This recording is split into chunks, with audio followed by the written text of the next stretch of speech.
Emmanuel a dit quelque chose ce matin qui était très intéressant et en fait ça sera mon introduction. Vous allez comme quoi le Seigneur aussi pourvoit pour plein de choses. Emmanuel a dit que dans les périodes comme on vit, les gens se divisent. Et on le voit tout à travers l'histoire, depuis tout le temps. Quand il y a des épreuves, des problèmes qui se passent dans une société, les gens se divisent. Alors, la dernière fois qu'il y a eu la plus grosse division qu'on peut se rappeler, alors moi j'étais pas né, mais c'est pendant la Deuxième Guerre mondiale, il y a eu une grosse division en France sur ce qui se passait. Et c'est vrai que malheureusement, dès qu'on est secoué, on se divise. Et même des fois, les chrétiens aussi. Plus que jamais, se divisent. Mais pourquoi ils se divisent? Parce que c'est quand même problématique, on sert le même Dieu. Soi-disant. Je mets bien les guillemets. Parce qu'on va voir ensemble que finalement, c'est peut-être pas le même Dieu. Peut-être qu'il y a écrit chrétien sur leur front, mais peut-être c'est pas des vrais chrétiens. Et aujourd'hui, plus que jamais, les chrétiens se divisent. Pour différentes choses. Parce qu'ils ont une opinion différente. Ils divergent. Et un des thèmes qui cause beaucoup de divisions, notamment on le voit à travers Internet, qui incite à des divisions. Tout le monde dit tout et n'importe quoi. Ça, alors vous avez le 20h, on a des infos, mais Internet c'est même pire parce que vous avez tout et n'importe quoi sur Internet. Et ça c'est très dangereux. Moi je vous le dis, c'est très dangereux. Parce que comment on sait si c'est la vraie ou pas? Comment on sait si c'est vrai ou pas? Ce qui se dit sur Internet.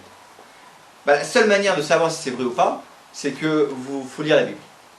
Et la Bible, elle est là pour nous enseigner la vérité. Et si on commence à dire des choses contraires à la Bible, certes on va prendre certains versets et on va dire ce qu'on veut, ça peut provoquer du mensonge. Et Satan, il a fait la même chose dans le jardin d'Éden. Il a utilisé une partie de vérité et l'a transformée en mensonge. Et un des grands thèmes qui divise beaucoup de chrétiens de plus en plus, c'est la fin des temps. Souvent, la fin des temps, c'est un gros sujet de débat. On ne veut pas en parler. On est aussi beaucoup dans l'ignorance. Parce qu'on ne veut pas étudier ce passage. Parce que l'Apocalypse, ça ne fait pas rêver. On ne comprend pas tout. Et des fois, on est perdu. Donc souvent, on écoute l'Internet, on écoute tout ce qu'ils disent, et on va croire ce qu'ils nous disent. Sauf que ce matin, moi, j'ai envie de faire avec vous, c'est on va prendre la Bible. Mais quand on parle de la fin des temps, souvent, on va parler de messages thématiques. Moi, ce que je voudrais faire, c'est un message textuel. Alors, déjà, vous dites la fin des temps, je ne comprends pas, mais là, Jérémie, j'ai rien compris. Qu'est-ce que c'est la différence entre un message thématique et un message textuel? Un message thématique, on va faire un message sur le thème de l'amour. Donc on prend plein de petits passages dans la Bible et qui nous apportent le thème de l'amour. Voilà, c'est ce qu'on appelle un message thématique. Et souvent sur la fin des temps, moi j'ai que entendu des messages thématiques, mais très peu, voire jamais, de messages textuels.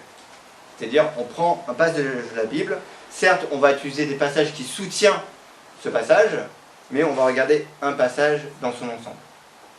Et l'idée, pour introduire quand même cette partie, c'est, on va aller voir, on va voir ce que Jésus dit. Tout simplement. Qu'est-ce que Jésus parle de la fin des temps? Donc 2 jours avant que Jésus soit livré pour être sacrifié, il était à Jérusalem et il était au temple. Et là, au temple, il était en train de critiquer tous les religieux, tous les chefs de religion au temple, et il disait, dans Matthieu 23, vous êtes des vipères, des races de vipères, vous êtes des serpents, vous êtes des mauvais. Pourtant, ils disent, ah mais nous on vient de Dieu, on va vous dire ce qu'il faut faire. Combien de fois vous regardez sur Internet et on vous dit, nous sommes de Dieu, voici la parole de Dieu, et que finalement c'est complètement le contraire. Et là, Jésus il déclare aux pharisiens, vous êtes une race de vipères. Et souvent, dans les messages textuels, il faut regarder le contexte. Et le contexte est très important. Tout le chapitre 23, parle de Jésus qui condamne les pharisiens, devant plein de gens. Ils étaient humiliés. Perso, je ne veux pas travailler à leur place. Par la suite, à la fin du chapitre 23, vous avez Jésus qui se lamente auprès de Jérusalem parce que plusieurs fois il voulait ramener le peuple juif à Jésus-Christ comme un berger qui rassemble ses troupeaux. Et là, il se lamente sur cette ville de Jérusalem. Le verset 38, il dit « Maintenant, votre maison va être abandonnée et restera déserte. » Et au verset 39, il dit « En effet, je vous le déclare, désormais, vous ne verrez plus jusqu'à ce que vous disiez « Béni soit celui qui vient au nom du Seigneur. » Et là, c'est une partie prophétique que le jour où Jésus reviendra, alors tous les Juifs le béniront. Là, c'est l'introduction, c'est le contexte qui va venir sur le discours de Jésus sur la fin des temps. Donc, par la suite, on regarde dans le début du chapitre 24, on voit qu'il quitte le temple. Il marche probablement le long du temple, probablement à l'extérieur. Et là, les disciples disent à Jésus, « Oh, regarde ce temple, il est magnifique, regarde les pierres, c'est magnifique. » Alors, ce n'est pas le temple de Salomon, mais ça a été reconstruit. Ce n'est pas merveilleux, Jésus-Christ? Et Jésus, par la suite, donne une prophétie. Dans le verset 2, donc, alors il leur dit, « Oui, regardez bien tout cela. Vraiment, je vous l'assure, tout sera démoli et ne restera pas une pierre sur une autre. » Donc là, il est en train de parler du temple qui sera détruit. Par la suite, ils vont dans le mont des Oliviers, verset 3. Et là, vous avez les disciples qui viennent vers Jésus, qui lui posent 3 questions. Ce même passage peut être lu dans Luc 21 et aussi Marc 13, qui sont un regard différent de cette conversation que disciples et Jésus ont ensemble. C'est pour ça on ne va pas aller lire tous les passages, mais c'est pour que vous puissiez savoir que vous pouvez aussi lire ces passages-là qui confirment le passage de Matthieu 24. Mais Matthieu 24 est beaucoup plus complet, a plus d'éléments. Donc je suis sur le mont des Oliviers, et vous avez les disciples qui demandent à Jésus 3 questions. Verset 3. Comme ils étaient assis sur le mont des Oliviers, ses disciples s'approchèrent, le prirent à part et lui demandèrent « Dis-nous, quand cela se produira-t-il? Quel signe annoncera ta venue et la fin du monde ?» Voilà, 3 questions. Alors, je vous avoue, en un message, on ne peut pas répondre aux 3 questions. C'est juste pas possible. Sauf si vous voulez rester là jusqu'à minuit. Sauf que je n'ai pas préparé jusqu'à minuit. Et ça, c'est quelque chose de magnifique dans la Bible. On pose une question à Jésus, et Jésus répond. On le voit dans le verset 4. Jésus leur répondit. C'est merveilleux. Mais de savoir que Jésus ne nous laisse pas sans réponse. Il répond à nos questions et aux questions des disciples. Et là, Jésus, il se lance dans un monologue. Souvent, quand on regarde les conversations de Jésus, il pose des questions pour faire réfléchir. Mais là, cette partie-là, Jésus va passer dans une prédication, si je puis dire, mais dans un monologue. Et ce monologue est divisé par 2 parties. Vous avez une partie qui parle des choses qui vont se passer, et la deuxième partie, il va parler en parabole. Donc la première partie, qu'on ne va pas tout voir ce matin, c'est du verset 4 jusqu'au verset 34. Donc il parle de choses des événements qui vont se passer, se dérouler. Et à partir du verset 36, on voit qu'il commence à parler en parabole qui confirme ce qu'il dit juste avant. Et les paraboles vont durer jusqu'à la fin du chapitre 25. Donc j'ai construit une série de messages, de 3 messages, qu'on va voir jusqu'au verset 34. C'est pour ça qu'en un message, on ne pourra pas tout voir. Désolé, il faudra revenir. Mais ça fait toujours du bien de revenir, hein, ça c'est sûr. Et on va répondre à ces 3 questions. Donc on voit qu'ils disent « Quand cela se produira-t-il » Juste avant, on voit qu'il est en train de donner une prophétie de la destruction du temple. C'est tout à fait légitime qu'on peut se dire, ben, tiens, il pose peut-être la question, quand est-ce que le temple sera détruit? Par la suite, il dit, quel signe annonce ta venue quand Jésus reviendra? Et quels sont les signes qui annoncent la fin du monde? Ce sont peut-être des questions que vous vous posez. C'est tout à fait légitime. De plus en plus, on voit des choses qui se passent, qu'on n'est pas forcément d'accord, et on se dit, je me souviens avec Émilie récemment, on a prié, on a dit Seigneur, viens bientôt. Parce qu'on va droit dans le mur. Ce premier message, ce matin, on va voir sur cette première question, quel signe annonce la fin du monde? Et tout simplement, on va lire la réponse de Jésus. Et les signes qui annoncent la venue de la fin du monde, c'est du verset 4 au verset 14. Ce qu'on va faire, c'est qu'on va lire tout le passage. Et après, on va revenir par parties, par différentes parties, car on voit qu'il y a trois signes grands. Non seulement il annonce, mais il nous encourage. Verset 4. Matthieu 24, verset 4. Jésus répondit, « Faites bien attention que personne ne vous induise en erreur. Car plusieurs viendront sous mon nom en disant « Je suis le Messie ». Et ils tromperont beaucoup de gens. Vous entendez parler de guerre, de menaces, de guerre. Attention, ne vous laissez pas troubler par ces nouvelles, car cela doit arriver. Mais ce ne sera pas encore la fin. En effet, on verra se dresser une nation contre une nation, un royaume contre un autre. Il y aura des famines, des tremblements de terre, en divers lieux. Mais ce ne seront que les premières douleurs de l'enfantement. Alors on verra, alors on vous persécutera, et l'on vous mettra à mort. Tous les peuples vous haïront à cause de moi. À cause de cela, beaucoup abandonneront la foi. Ils trahiront et se haïront les uns les autres. De nombreux faux prophètes surgiront et ils tromperont beaucoup de gens, parce que le mal ne cessera de croître. Alors, du plus grand nombre se refroidira. Mais celui qui tiendra bon jusqu'au bout sera sauvé. Cette bonne nouvelle du royaume de Dieu sera proclamée dans le monde entier pour que tous les peuples en entendent le témoignage. Alors seulement viendra la fin. Alors seulement viendra la fin. On va prier. Père éternel, tout ce que nous souhaitons, c'est ton règne, non seulement dans notre vie, mais sur cette terre. Et nous souhaitons que tu reviens bientôt, Seigneur, et que tu puisses me remplir de ton Saint-Esprit, que mes paroles soient tes paroles, et que ça puisse tous nous encourager, non seulement de savoir, mais être fortifiés, et pouvoir continuer à vivre pour toi. Et que l'on se prépare pour quand la fin viendra. Dans le nom de Jésus-Christ, je prie. Amen.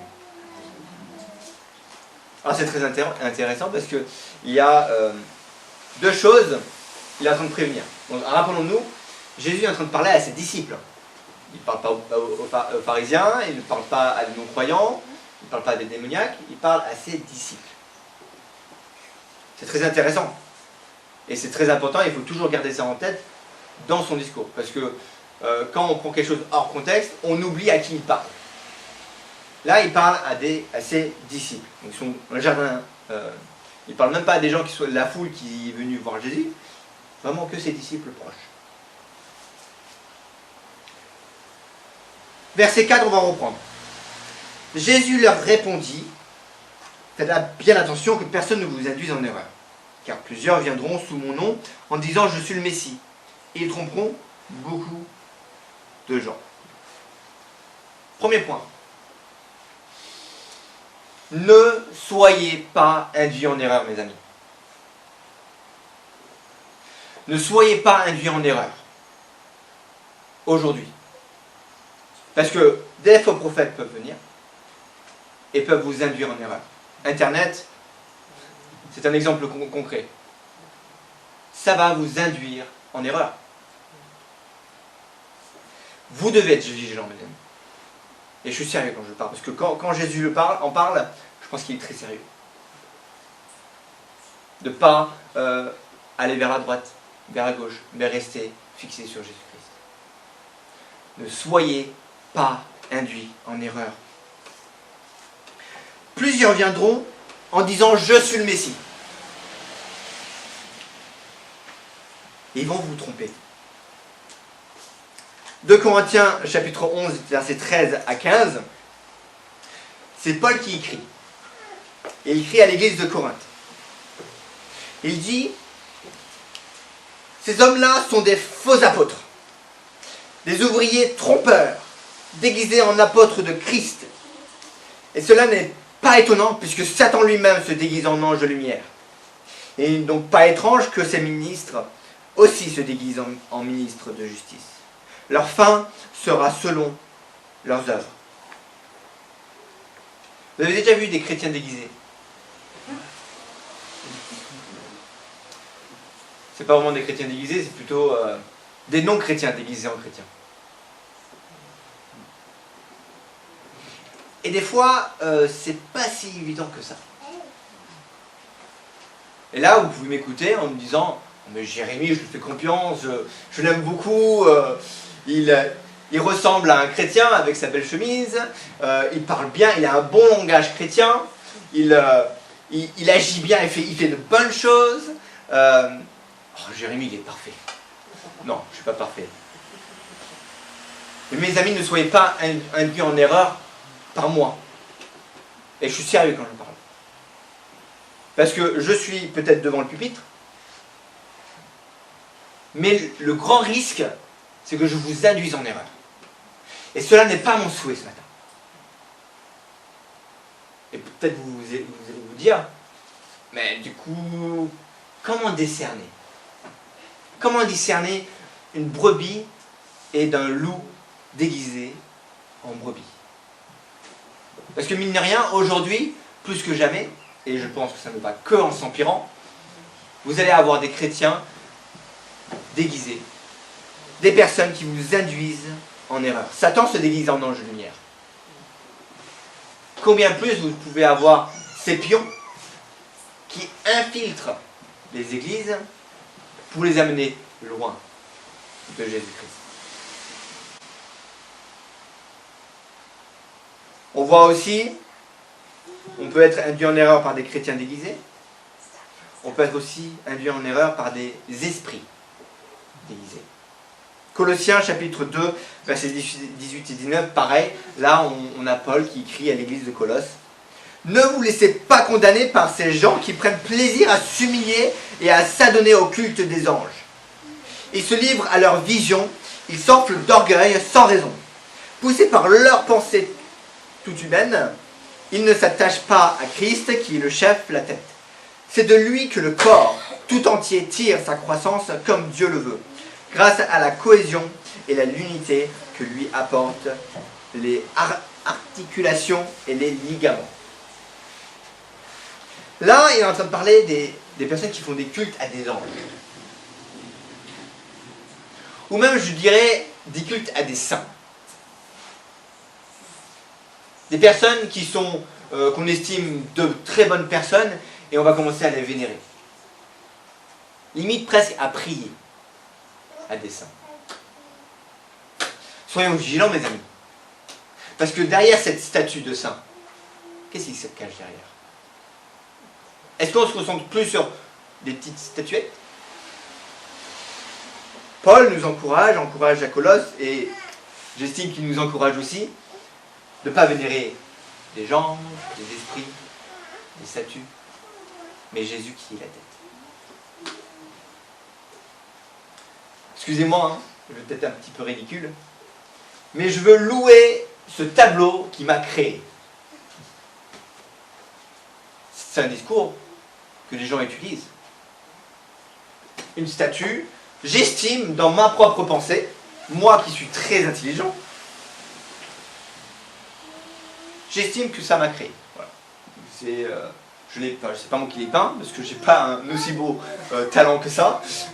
Sinon, ça serait pire que ça. Mais imaginez-vous que les gens fassent cela.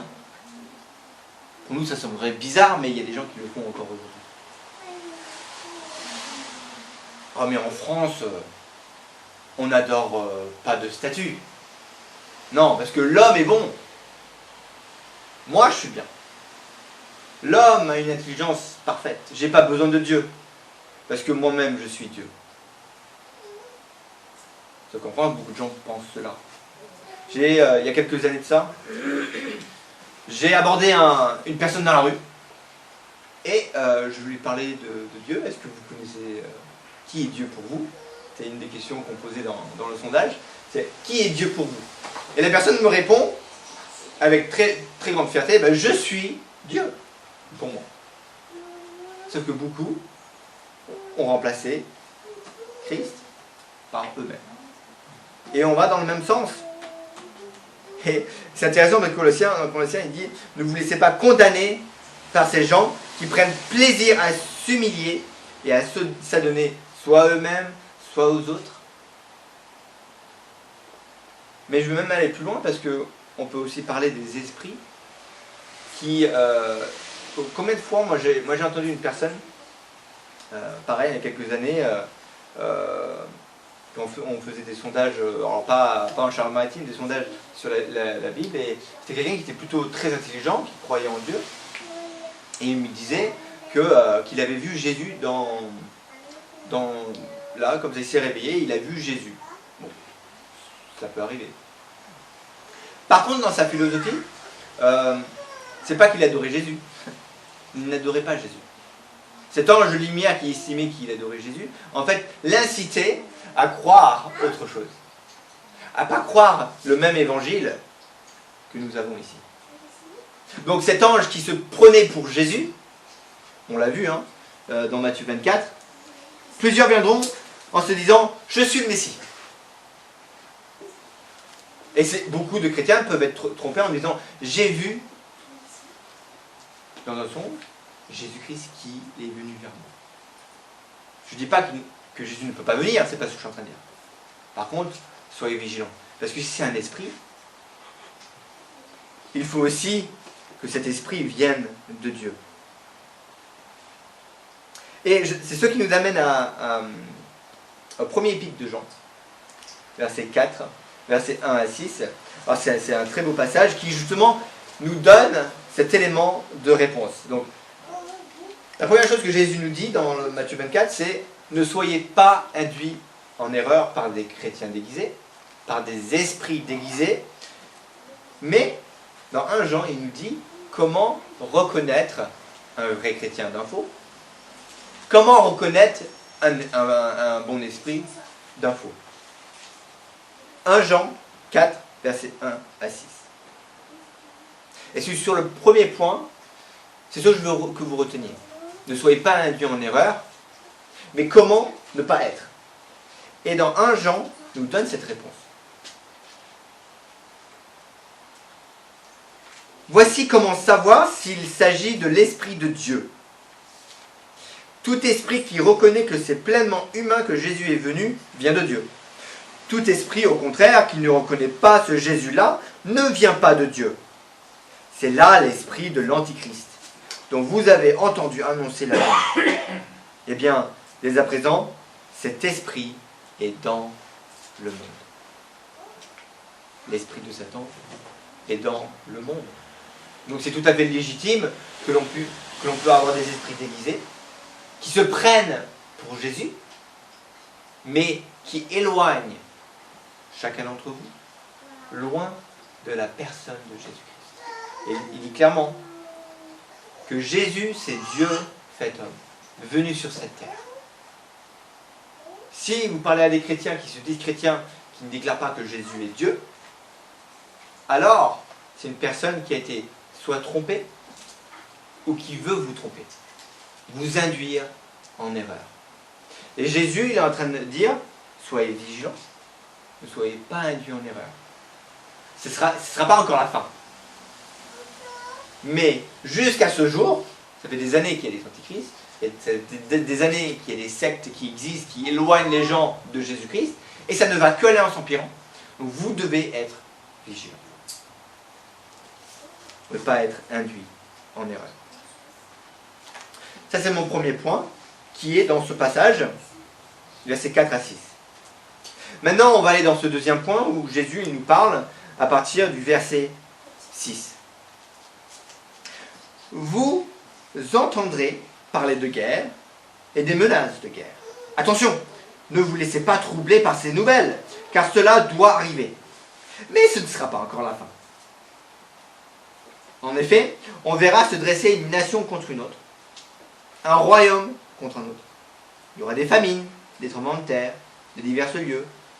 Mais ce seront que les premières douleurs de l'enfantement. Première chose, Jésus nous demande de ne pas être induit en erreur. Ne soyez pas induit en erreur. Et la deuxième chose qu'il nous dit, ne soyez pas troublés. Quand on voit des guerres, ça fait des années qu'on voit la guerre. Imaginez-vous être en France pendant la Deuxième Guerre mondiale. Dans un autre passage, en Luc, on est exactement dans le même contexte.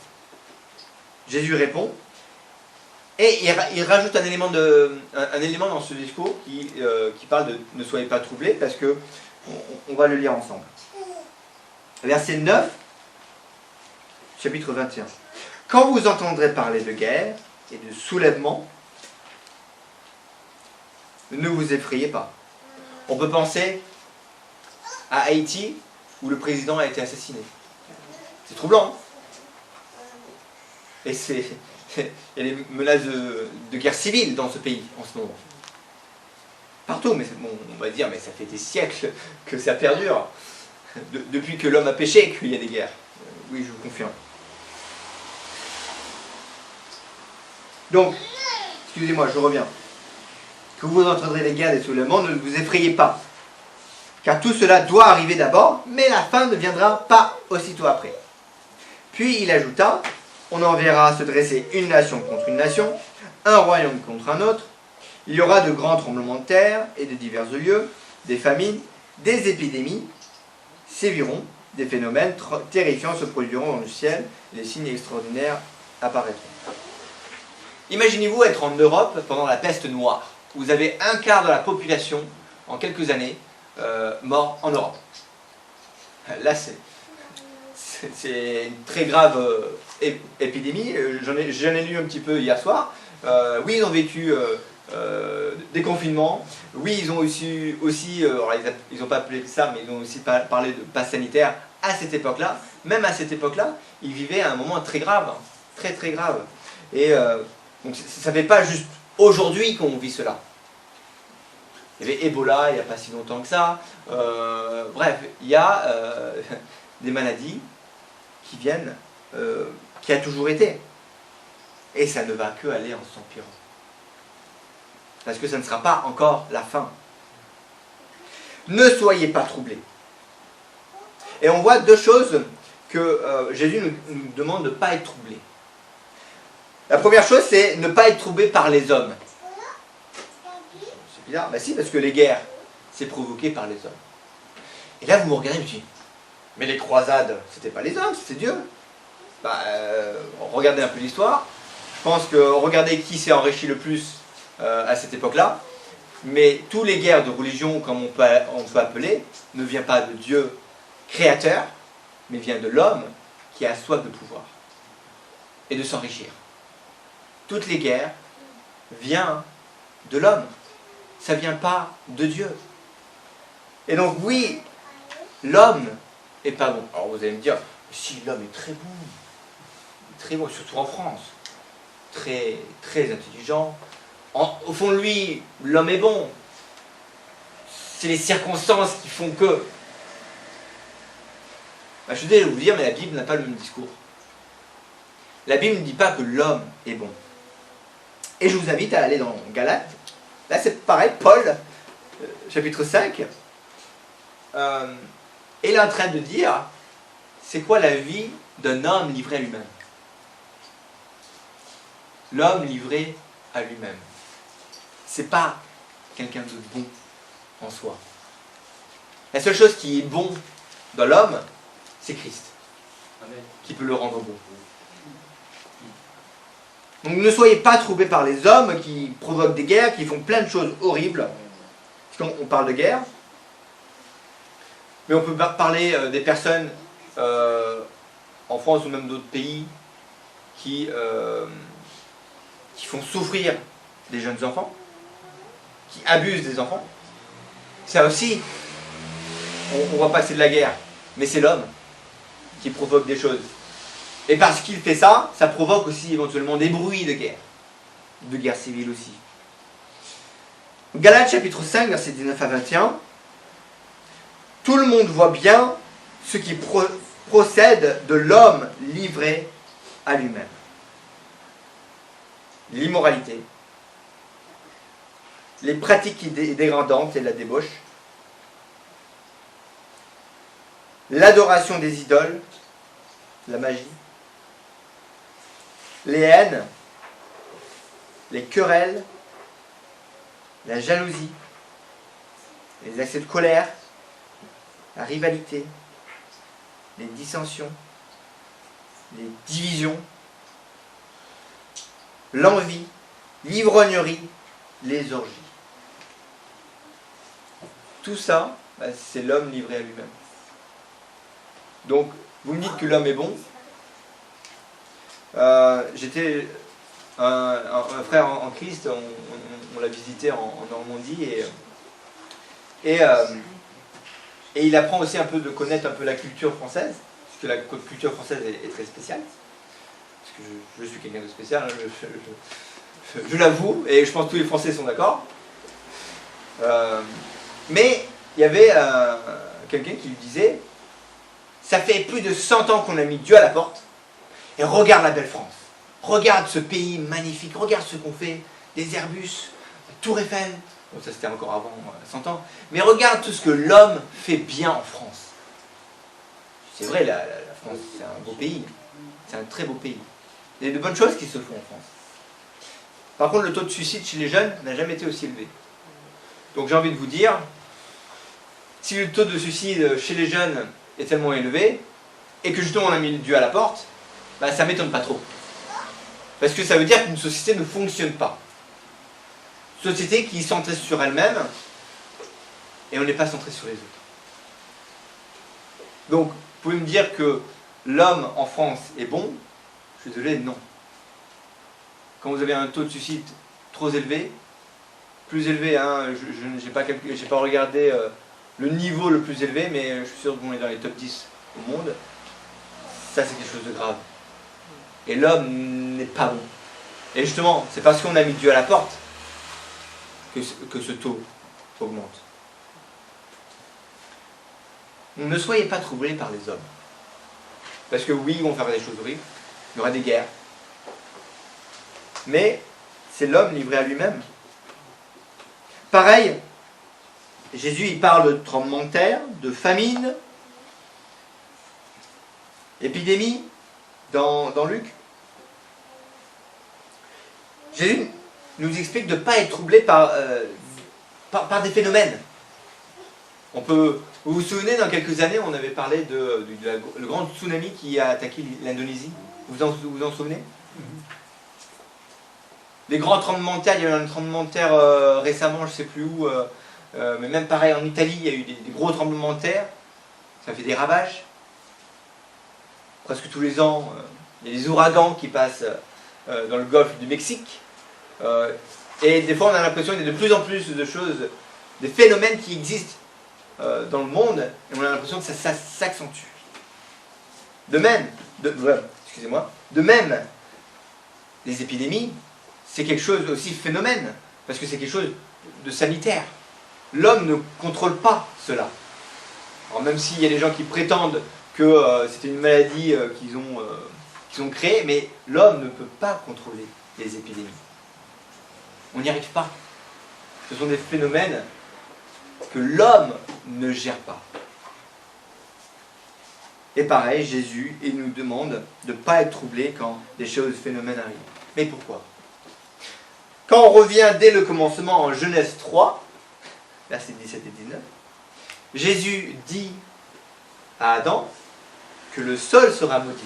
Donc tu travailleras le sol pour que tu puisses te nourrir, parce que maintenant, le sol est maudit. La terre est maudite. Pareil, les animaux, avant, on ne se faisait pas manger. Et depuis le déluge, Dieu ordonne à Noé de commencer à manger des animaux, parce qu'ils vont en avoir besoin. On a besoin de protéines. Donc ne me dites pas que la terre va en s'améliorant. La terre est maudite. Et un jour, elle sera détruite par le feu. Mais ça ne va que aller en s'empirant. Donc ne soyez pas troublés si des phénomènes vous voyez à droite à gauche, parce que cela n'est pas encore la fin.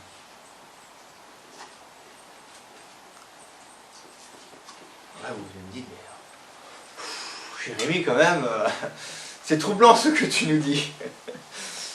Moi, j'ai pas envie de vivre dans une terre qui va exploser. Je peux vous comprendre.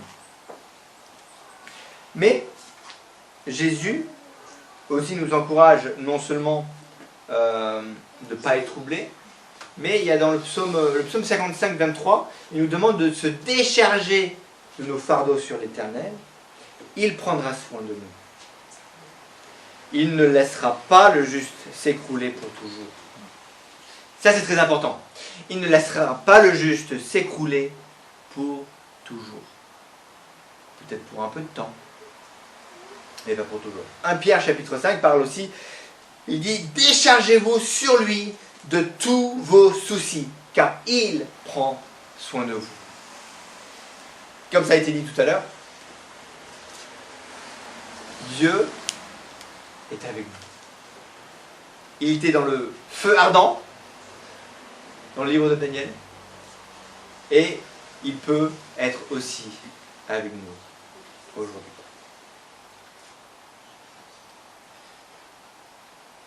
Donc ne soyez pas troublés. Et Jésus a dit, je serai avec vous jusqu'à la fin du monde. Dans Matthieu 28. Jésus-Christ est avec nous. Donc, là on n'a que fait 4 versets. Hein. Vous imaginez, on diagnostique tous les différents versets, mais je veux aussi vous encourager en récupérant des versets qui soutiennent ce que ce passage dit. Donc juste en 4 versets, on a fait un peu plus d'une demi-heure. Donc croyez-moi, de faire tout le chapitre 24 et le 25, ça va être très très très long. Mais je voulais aussi vous encourager. Parce que Jésus est là aussi pour, non seulement, il ne veut pas qu'on soit induit en erreur, il ne veut pas qu'on soit troublé, mais il veut qu'on puisse compter sur lui, chaque jour. On va continuer à lire, à partir du verset 9. Alors, on vous persécutera. Alors déjà, on avait les guerres, on avait les épidémies, tremblements de terre, des famines. Et pareil, les famines, on ne les contrôle pas. Hein. La terre est sèche. Après, on pourrait aider des pays pauvres à leur donner de la nourriture ou même, limite, les enseigner à faire grandir des plantes pour qu'eux-mêmes puissent s'auto-nourrir. Mais bref, là aujourd'hui, on n'arrive pas à contrôler la famine. On ne peut pas. Donc ça aussi, c'est un phénomène. Donc, verset 9. Alors, on vous persécutera et l'on vous mettra à mort. On parle bien à des disciples de Jésus-Christ. Alors, on vous persécutera et l'on vous mettra à mort. Tous les peuples vous haïront à cause de moi. À cause de cela, beaucoup abandonneront la foi et ils se trahiront et se haïront les uns les autres. De nombreux faux prophètes surgiront et ils tromperont beaucoup de gens. Parce que le mal ne cessera de croître. L'amour du plus grand nombre se refroidira. Mais celui qui tiendra bon jusqu'au bout sera sauvé. Cette bonne nouvelle du royaume de Dieu sera proclamée dans le monde entier pour que tous les peuples en entendent le témoignage. Alors seulement viendra la fin. Donc il y a trois choses que je veux vous souligner de ce passage. Ne soyez pas induits en erreur. Ne soyez pas troublés. Et la troisième, soyez éprouvés par le feu. Pourquoi je dis ça? Premièrement, on voit, c'est en lisant ce passage qui nous dit l'amour du plus grand nombre se refroidira. Et direct, ça m'a pensé à quoi? Ça m'a pensé à l'église de Laodicée. Pas elle en elle-même, mais dans l'Apocalypse. Il dit à l'église de Laodicée, et on va lire ce passage, vous êtes ni chaud ni froid, vous êtes tiède. Et Jésus donc, demande à Jean d'écrire à l'église de Laodicée en leur donnant un conseil. Donc Apocalypse chapitre 3 versets 18 et 19. C'est pourquoi je te donne un conseil. Achète chez moi de l'or purifié au feu pour devenir réellement riche. Des vêtements blancs pour te couvrir afin que l'on ne voit pas ta honteuse nudité. Et un collier pour soigner tes yeux afin que tu puisses voir clair. Mais ceux que j'aime, je les reprends et je les corrige. Fais donc preuve de zèle et change. Souvent on est induit en erreur parce que finalement on laisse les faux prophètes, verset 11, surgir et tromper beaucoup de gens, même les personnes qui se disent chrétiens. Et des personnes qui vont abandonner la foi. Ça va arriver de plus en plus. Et on peut regarder Marc 13, 9 à 13, et on va le relire parce que Marc chapitre 9, alors je lis beaucoup de versets, mais je préfère lire trop de versets que pas assez. Marc chapitre 9, alors, je dis 9, non, Marc chapitre 13, verset 9, excusez-moi. C'est le même discours, sauf qu'il donne beaucoup plus de détails sur cette persécution que les chrétiens vont avoir. Chapitre 13, verset 9. Quant à vous, faites attention à vous-même. On vous traduira devant des tribunaux des Juifs. On vous fouettera dans les synagogues. On vous comparaîtra devant des gouverneurs et des rois à cause de moi, pour leur apporter un témoignage. Il faut avant tout que la bonne nouvelle de l'évangile soit annoncée à tous les peuples. Quand on vous emmènera pour vous traduire devant des autorités, ne vous inquiétez pas à l'avance de ce que vous allez dire, mais dites simplement ce que vous sera donné au moment même. Car ce n'est pas vous qui parlez, mais l'Esprit Saint. Le frère livrera son propre frère pour le faire condamner à mort. Le père livrera son enfant. Les enfants se dresseront contre leurs parents et ils les feront mettre à mort. Tout le monde vous haïra à cause de moi. Mais celui qui tiendra jusqu'au bout sera sauvé. Donc là, il donne encore plus de détails de la persécution. Même vos amis, vos familles proches vous persécuteront. Parce qu'on va avoir une telle tension que ça va tellement s'empirer. J'estime que en France, on n'est pas persécuté. Comme dans ce passage. Je pense pas. On peut aller au Moyen-Orient, pas la même histoire. On peut aller en Corée du Nord, pas la même histoire. Et c'est pas forcément pour les mêmes raisons. Il y a un pays qui oublie complètement Dieu, donc toute religion dégage, et d'autres, c'est une autre religion qui persécute les chrétiens. Donc, j'estime qu'en France, je ne pense pas qu'on est persécuté comme c'est dit, où des chrétiens vont être venus aux tribunaux. Vous serez haïs par vos enfants, par vos parents, par vos frères, par vos sœurs, dans la chair, et même par des chrétiens. Donc imaginez-vous, donc je pense qu'on n'est pas encore là, je pense que ça arrive, je pense que ça arrive et ça va aller que en s'empirant. Et peut-être que nous devons demander d'être éprouvés par le feu. Parce que peut-être on n'est pas assez éprouvés par le feu, justement, en France. Vous savez que le feu, éprouvé par le feu, on a parlé du feu ardent, où on a 3 juifs qui ont été mis dedans. C'est un très bon introduction. Mais le feu, c'est quelque chose de bon pour le chrétien. Et la Bible en parle très souvent. Déjà, il donne conseil à l'église de la Odyssée, mais pas que. Nous avons le feu de la souffrance. 1 Pierre, chapitre 1, versets 6 et 7. Alors, il y a aussi 1 Pierre 4 et 16. Mais 1 Pierre, chapitre 1, versets 6 et 16, qu'est-ce qu'il dit? Les épreuves nous servent à éprouver la valeur de votre foi.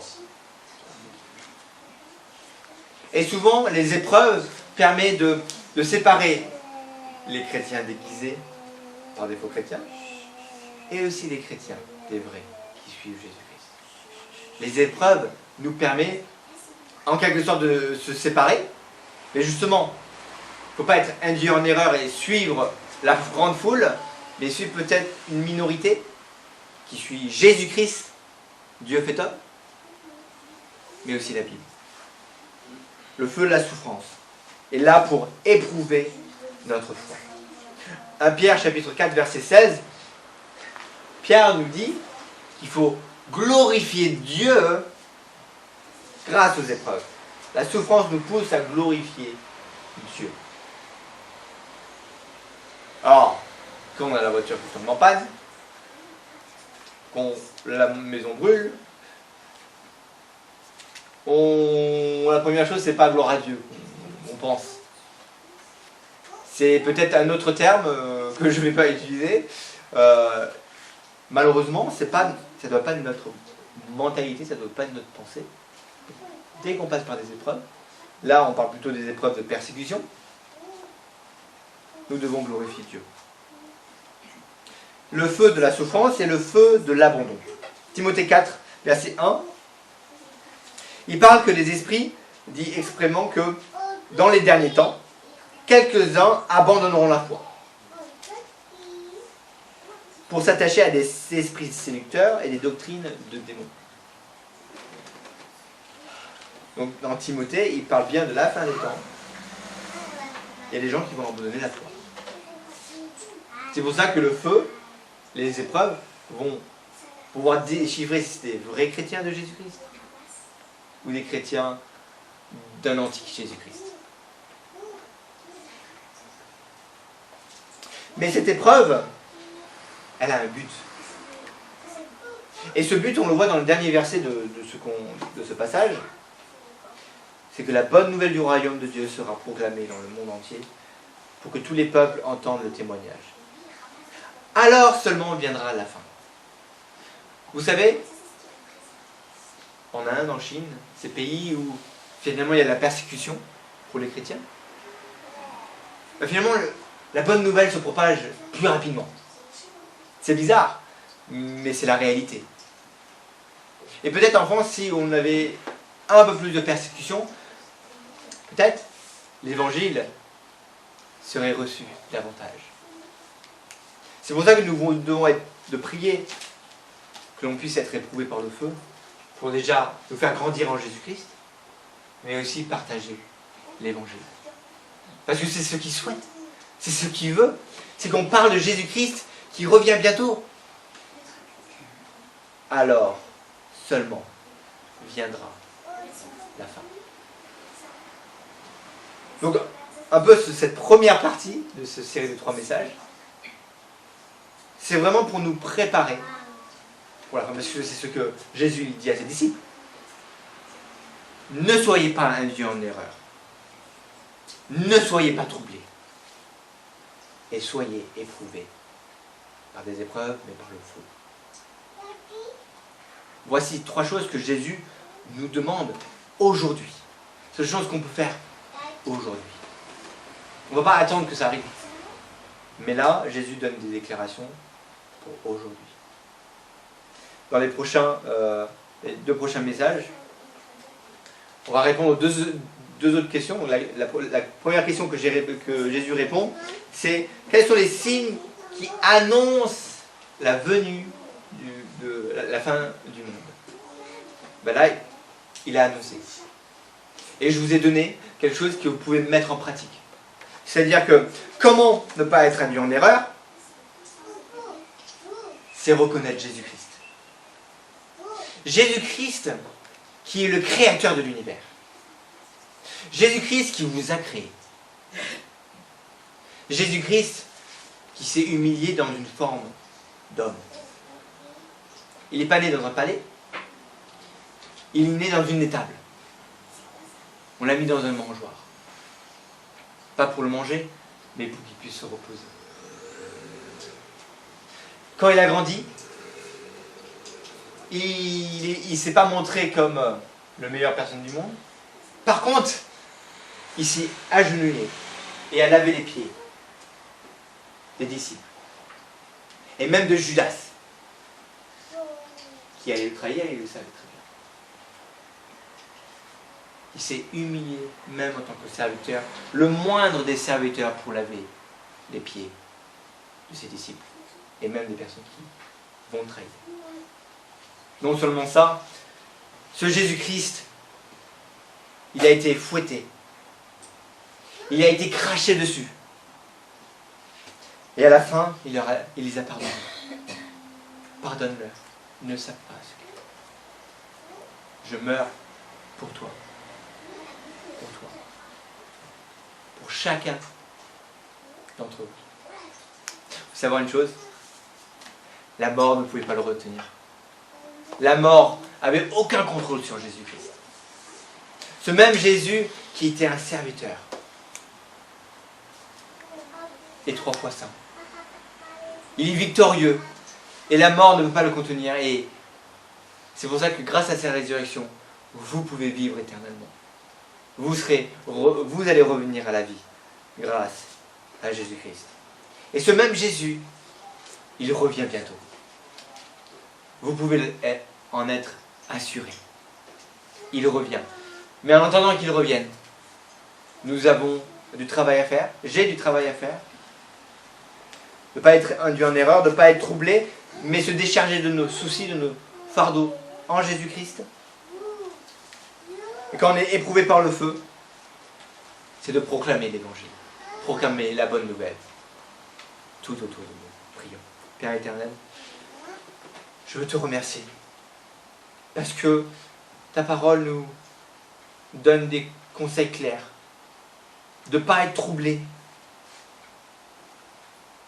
de ne pas être induit en erreur, et aussi d'être éprouvé.